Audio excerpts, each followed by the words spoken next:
అసలు మోడీ గారు ఓ సంవత్సరం మాత్రం బంగారం ఎందుకు కొనొద్దన్నారు, పెట్రోల్ ఎందుకు తక్కువ వాడమన్నారు, కుకింగ్ ఆయిల్ కూడా తక్కువ ఎందుకు వాడమన్నారు అవి ఇట్లాంటి వెళ్ళిన తెలుసుకున్నాం గేస్. ఇంకైతే వీడియోలోకి ఎత్తే నడుచు గేస్. ఇది this is M Satish Naidu from mind facts. ఇంకా ఛానల్ ఏమైనా సబ్స్క్రైబ్ చేసుకోండి చలో. ఓకే గేస్, అయితే మోడీ గారు అయితే ఇంతకుముందు తెలంగాణ మీటింగ్ మొన్నది చెప్పాను. ఫస్ట్ థింగ్ వచ్చేసి వర్క్ ఫ్రమ్ హోమ్కి అయితే వాల్యూ ఇవ్వండి అబ్బా. అంటే వర్క్ ఫ్రమ్ హోమ్కి అయితే ప్రయారిటీ ఇవ్వండి గేస్. వర్క్ ఫ్రమ్ హోమ్ అయితే చేసుకోండి అని చెప్తున్నారు సింపుల్గా అయితే.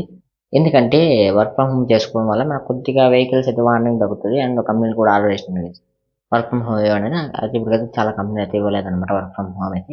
డీజిల్ సేవింగ్ కోసం అయితే ఈ యాప్ అమలు ఇచ్చాను. అంటే ఇంకా సెకండ్ వన్ వచ్చేసి guys, మనకు అవాయిడ్ బయింగ్ అనమాట. గోల్డ్లో కొన్న తగ్గించింది ఫర్ 1 year ఓన్లీ. ఎందుకంటే మనం 80% ఆఫ్ ది గోల్డ్ అయితే ఇంపోర్ట్ చేసుకుంటున్నాం గైస్ బయట దేశాల నుంచి. కావాలి తగ్గించండి ఆమోదించినారనమాట. ఓకే గైస్, ఆ థర్డ్ థింగ్ వచ్చేసి మనకైతే డీజిల్ పెట్రోల్ అయితే తక్కువ వాడని పబ్లిక్ ట్రాన్స్పోర్ట్ అయితే వాడుకోండి అని చూపిస్తుంది గైస్.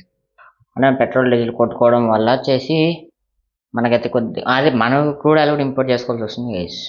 అందువల్ల వీటన్నిటికి ఎందుకు ఎందుకు చేశాను నీకు లాస్ట్లో ఎక్స్ప్లెయిన్ చేస్తాను. పబ్లిక్ ట్రాన్స్పోర్ట్ అయితే వాడుకోండి అని చెప్తున్నాను గైస్. అదే మ్యాటర్. ఎందుకంటే మనకు డీజిల్ కన్జంప్షన్ తగ్గితే మనకు కొనడం కూడా తగ్గుతుంది గైస్. మనం బయట నుంచి ఇంపోర్ట్ చేసుకున్నాం 80% వరకు అన్నట్టు గైస్. నేనైతే ఇన్స్టా అయితే చూసాను అనమాట. ఇదైతే ఎంపీ హైకోర్టు జడ్జి కూడా అన్ని కారు వదిలి సైక్లింగ్ చేస్తున్నాయి గైస్ మోడీ మాటకైతే. ఓకే, ఈ విధంగా అయితే మార్పు అయితే మొదలైంది. ఇంకా నెక్స్ట్ థింగ్ వచ్చేసి కుకింగ్ ఆయిల్ అయితే తగ్గించమని చెప్పినాడు. అంటే మన కుకింగ్ ఆయిల్ కూడా ఆల్మోస్ట్ అలా ఇంపోర్ట్ చేసుకుంటున్నాం గైస్. ఆయన చెప్పిన ప్రతి ఒక్కటి ఇంపోర్ట్ చేసుకుంటూనే వస్తున్నాయి. కుకింగ్ ఆయిల్ కూడా ఇంపోర్ట్ చేసుకున్నాం. ఇది ఎట్లా తగ్గించే అంటే మనం పూర్తిగా స్టాప్ చేయలేం కాబట్టి ఇంకా తగ్గించుకొని చూసి వాడుకోండి అని చెప్తున్నారు. అండ్ ఫిఫ్త్ థింగ్ వచ్చేసి మనకైతే ఫర్టిలైజర్స్ కూడా రెడ్యూస్ చేయమని చెప్తున్నారు. అంటే పంటలకు వాడేటప్పుడు కూడా చూసి వాడండి అని చెప్తున్నారు. ఇవి కూడా ఇంపోర్ట్ చేసుకునేట్టు ఆఖరికి ఇవి కూడా అది డైరెక్ట్ ఉంటుంది పవన్ కళ్యాణ్ సార్. నువ్వు కూడా అదే విధంగా ఉందబ్బా, ఇది కూడా same to same guys. Okay guys, next వచ్చేసి మనకైతే అవాయిడ్ అనమాట. మనమైతే బయట దేశం అవాయిడ్ చేసేసి వాడేటు మన థింగ్స్ అయితే గ్రోసరీస్ ఆ టైపు మన దేశీయ అయితే అలవాటు చేసుకోండి అని చెప్తున్నారు. మనం ఇంపోర్ట్ చేసుకుంటాం గైస్. ఇంపోర్ట్ చేసుకోవడం అంత మంచిది కాదు. ఎందుకంటే నేను చెప్తా వెయిట్ అండ్ సి, లాస్ట్లో చెప్తా wait guys. And last and final thing వచ్చేసి అవాయిడ్ ఫారిన్ ట్రిప్స్ అనమాట. అవే గైస్ మనకి ఉంటాయి కదా ఫారిన్ ట్రిప్స్ అయితే అవాయిడ్ చేయమని చెప్తున్నాడు. ఎందుకంటే మనం ఫారిన్ ట్రిప్స్ వేయడం వల్ల సింగపూర్ కానీ ఉంటాయి టూరిస్ట్ కంట్రీస్ అయితే వీటిలో వేయడం వల్ల అంత మంచిది కదా. మనం వీసా తీసుకోవాలి, దానికి మనం డబ్బులు కట్టాలి గైస్. దానికి కూడా అవాయిడ్ అంత మంచిది కాదు. వీటన్నిటికి ఒక కారణం ఇప్పుడు ఎక్స్ప్లెయిన్ చేస్తుంది. మనము ఇవన్నీ కొనాలన్నా చేయాలన్నా మొత్తం అయితే మన దగ్గర మన ఇండియన్ రూపీస్ అయితే పే చేయలేం గైస్. $1 మాత్రం పే చేయగలం. దీనివల్ల అయితే మన డాలర్ డిమాండ్ పెరుగుతుంది, దాని వాల్యూ పెరుగుతుంది గైస్. మన రూపీ వాల్యూ అయితే తగ్గుతుంది.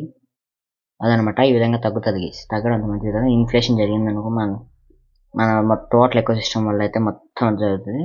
అండ్ బయట అయితే వార్ జరుగుతుంది, దానివల్ల అయితే ఇబ్బంది పడతాం గైస్. ఇన్ఫ్లేషన్ జరిగిందా సామాన్యుడు ఏం కొనాడు గైస్. గ్రాసరీస్ కూడా కొనే పని ఏమి ఉండదు. పెట్రోల్ పెరుగుతుంది, డీజిల్ పెరుగుతుంది, గ్రాసరీస్ నిత్యావసర సరుకులు మొత్తం ఎటు ఎలక్ట్రానిక్స్ అన్నీ పెరుగుతాయి. ఇన్ఫ్లేషన్ జరిగిందా మన రూపీ వాల్యూ తగ్గి $1 మనకి ఇప్పుడు 94 రూపీస్ 93 రూపీస్ సంథింగ్ ఎంత ఉంది.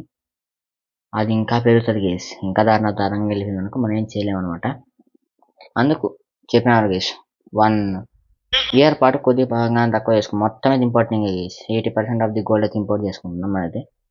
దానికోసం అయితే మేమైతే చేసుకుంటే వాళ్ళు తక్కువ వాడగలిగితే గేస్ ఎక్కువ సిస్టమ్ అయితే మంది ఎకానమీ అయితే కొద్దిగా స్టేబుల్గా అయితే ఉంటుంది. స్టేబుల్ అయ్యేదాన్ని టైం పడుతుంది గేస్.